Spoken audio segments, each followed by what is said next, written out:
The star of Marilyn Monroe lit up brightly, quickly, and enchantingly, and went out the same way. The actress died at the age of 37 in 1962. Almost 60 years have passed, and the details of the death of the legendary blonde are still disturbing the public. Was it suicide, as the official police statement says, or was the actress killed by detractors? The bright blonde, who has become a sex symbol of Hollywood cinema and a role model around the world, has learned from childhood what loneliness and betrayal of loved ones are. The girl was born in 1926. Her mother, Gladys Pearl Baker, a film editor at RKO Pictures, broke up with Marilyn's father a couple of days before her daughter was born. Therefore, in the birth certificate of Norma Jean Mortensen, which is actually Monroe's name, the name of an unknown person is in the father column.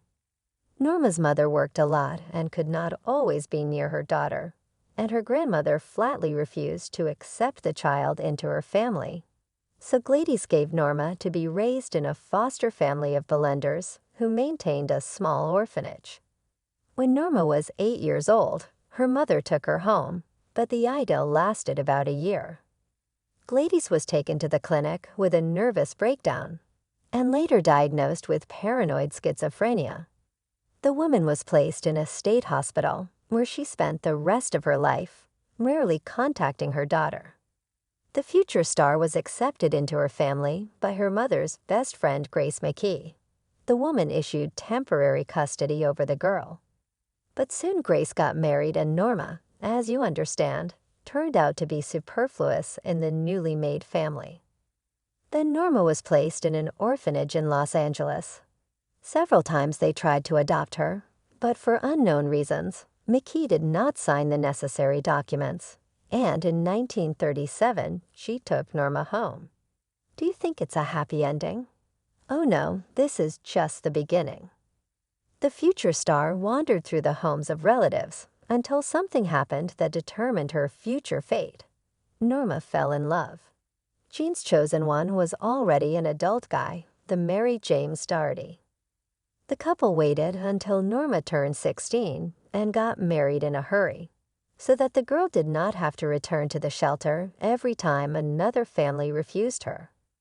A year later, Norma went to work at an aircraft factory. One day, photographer David Conover came there, who took pictures of women to maintain the morale of soldiers participating in World War II. David liked Norma, and he offered her to pose for $5 an hour. The author of the biography of Marilyn Monroe, The Private Life of a Public Person, Charles Casillo, said, "The camera loved her. There was something about her that other models didn't have." David told her, "You can be a professional model," and she agreed. David helped her, introduced her to a lot of the right people. Soon Norma quit the factory to devote herself entirely to a new career. My husband was categorically not satisfied with this. On this basis, they began to swear. Stubborn Norma was not going to give up modeling, and under the patronage of David, she got a job at the Blue Book Agency. Evelyn Snively, the founder of the agency, recalled, "She was a clean, radiant little girl. We called her the girl next door."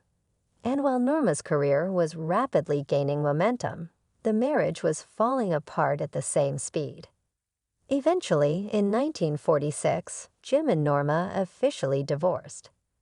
The divorce, however, did not make the girl very sad. At this time, Norma had already set herself a new goal: Hollywood. Marilyn's career in cinema did not begin immediately and with difficulty.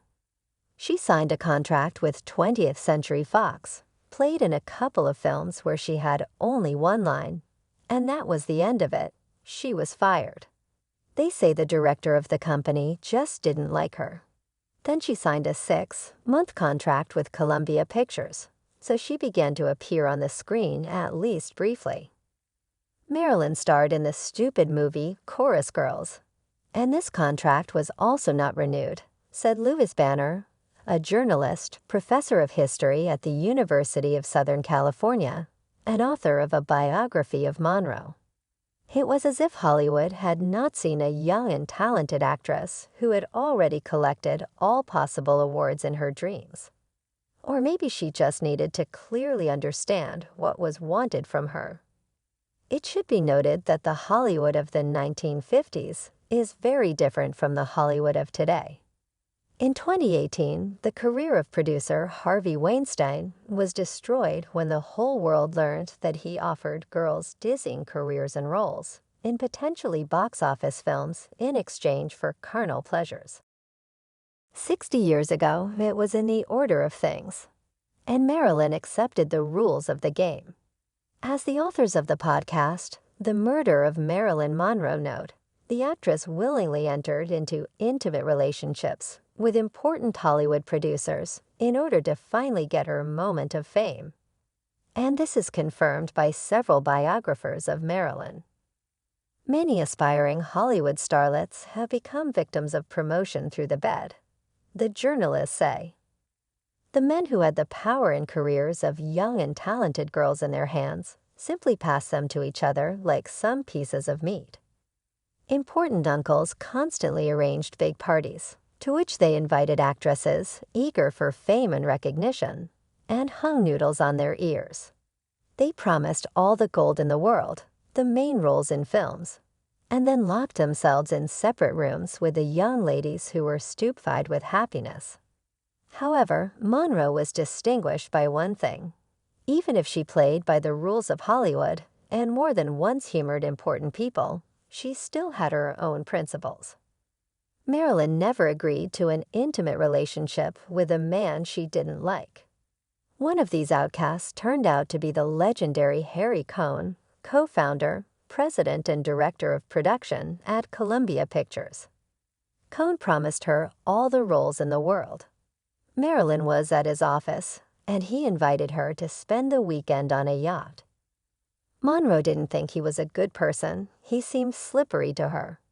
And she said, "Oh, I'd be happy to take a break with you on the yacht, Mr. Cohn. And I really want to meet your wife." He was furious because, naturally, he wasn't going to take any wife with him, the journalists claim. Johnny fell madly in love with Monroe and did everything to make her a star. He negotiated the roles, made sure that his beloved was put on the cover of Life magazine, and made of her exactly the Marilyn Monroe that millions know. At Hyde's insistence, the actress dyed her hair platinum blonde, changed her hairstyle, and fixed her teeth. Hyde left his wife and children for Mary, bought a house in Beverly Hills, and settled there with a young lover. Monroe was 23 at the time. He was 53. They lived together for a year and a half until Johnny died of a heart attack.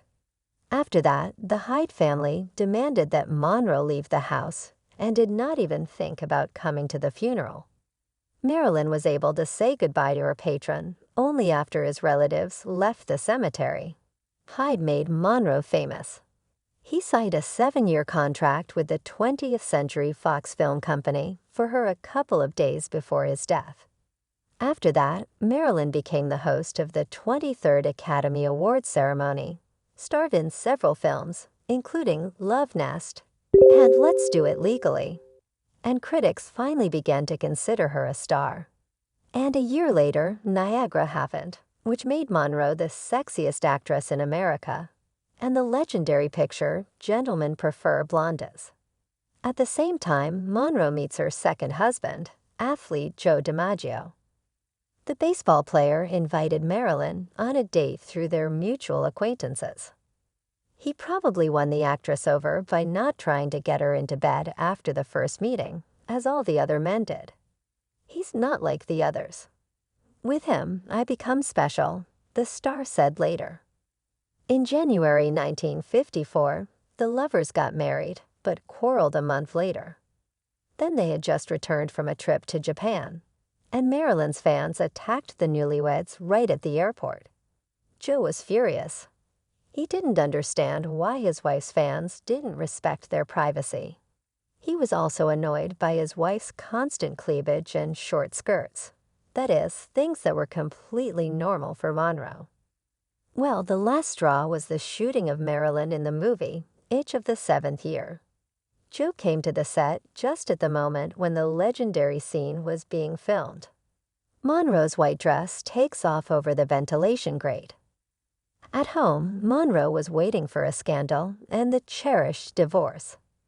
Looking ahead, let's say that Joe, who according to rumors, raised his hand on Marilyn several times, loved her madly. In the early 1960s, they started dating again, and according to rumors, they were even going to get married for the second time on August 8, 1962. But they didn't have time. Monroe died earlier. The intelligent playwright Arthur Miller became the third husband of the star. This marriage shocked fans of the actress. Everyone believed that Monroe was too good for the egghead Jewish writer who supported the ideology of communism. Despite all the gossip, the third attempt turned out to be the longest. The star, who converted to Judaism, lived with Arthur for 4.5 years.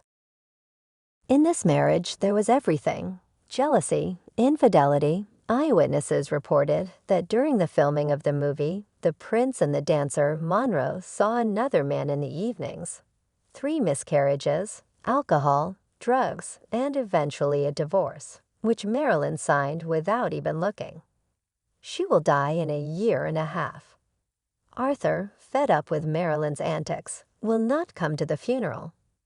However, these stories, about which everyone knows quite accurately, pale in comparison with the mysterious romance of Monroe and the 2 Kennedy brothers.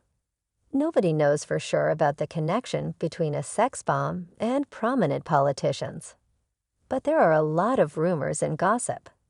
John F. Kennedy and Marilyn Monroe met in 1961 at a dinner party. Eyewitnesses then reported that the U.S. president and the U.S. sex symbol each went to their homes, not together.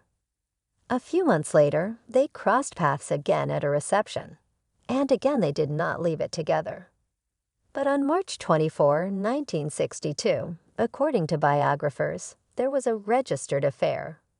John and Marilyn spent a night together in Palm Springs. Then, according to biographers, Kennedy cooled down to Monroe and even told her something like, "You're not fit to be First Lady anyway."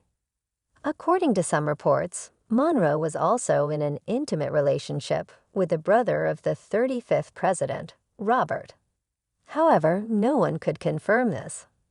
However, journalists Jay Margulis and Richard Baskin conducted their own investigation and came to unexpected conclusions. In any case, the death of the actress was not accidental, and they blamed the Kennedy family for everything. According to the official version, on the night of August 5, 1962, the housekeeper Marilyn felt something was wrong. She saw a light from under the door of Monroe's room, but she didn't get an answer from her.